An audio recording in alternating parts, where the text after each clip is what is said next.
Artora vous propose 3 minutes d'art.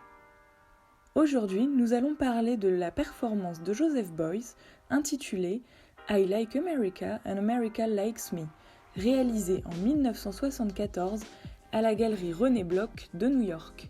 Joseph Beuys est un artiste allemand né en 1921. Il est enrôlé comme pilote sur le front russe dans l'armée de l'air allemande pendant la Seconde Guerre mondiale. Son avion se serait crashé en Crimée où il aurait été recueilli par une population nomade qui lui aurait sauvé la vie en l'emmaillotant dans une couverture de feutre avec de la graisse et du miel. Il se vit donc comme une sorte de grand ressuscité grâce à ces matériaux primordiaux dont il va nourrir toute son œuvre par la suite. Une autre version de l'histoire nous raconte simplement qu'une patrouille allemande l'aurait retrouvé et conduit en urgence à l'hôpital. Évidemment, nous préférons la première version du scénario. René Bloch, galeriste et ami de Joseph Beuys, lui propose de réaliser une exposition dans sa galerie new-yorkaise. Mais Beuys refuse de mettre les pieds aux États-Unis tant qu'aura cours la guerre du Vietnam. C'est pourquoi il va être transporté depuis son domicile de Düsseldorf en Allemagne, en ambulance puis en avion, sans regarder l'extérieur ni même poser le pied sur le sol américain. Une symbolique déjà très puissante. Lorsqu'il pénètre dans la galerie, un espace grillagé a été aménagé où l'attend un coyote, capturé quelques jours auparavant dans le désert texan.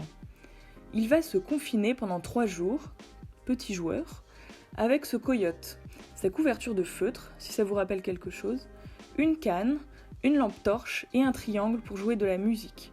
Chaque jour, il reçoit le Wall Street Journal et de la paille pour la litière.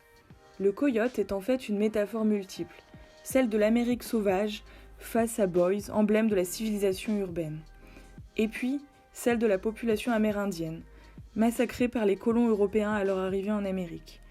Le coyote était un animal sacré pour les Amérindiens, contrairement aux Blancs qui le voient plutôt comme un nuisible.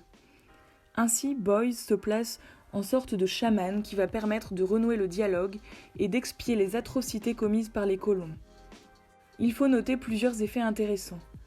Le coyote, initialement farouche et agressif, va s'habituer à l'espace de la galerie et peu à peu établir une relation avec l'artiste. Ensuite, le coyote préfère le Wall Street Journal en guise de litière plutôt que la paille et se met à uriner sur cet artefact de l'Amérique capitaliste. En réalisant ce genre d'action individuelle, des artistes comme Joseph Beuys permettent aux spectateurs de réaliser leur propre catharsis.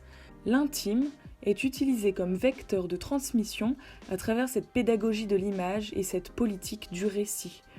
L'individu est ainsi valorisé, on va parler de mythologie individuelle, c'est-à-dire que le récit de nos actions privées va être érigé en œuvre d'art.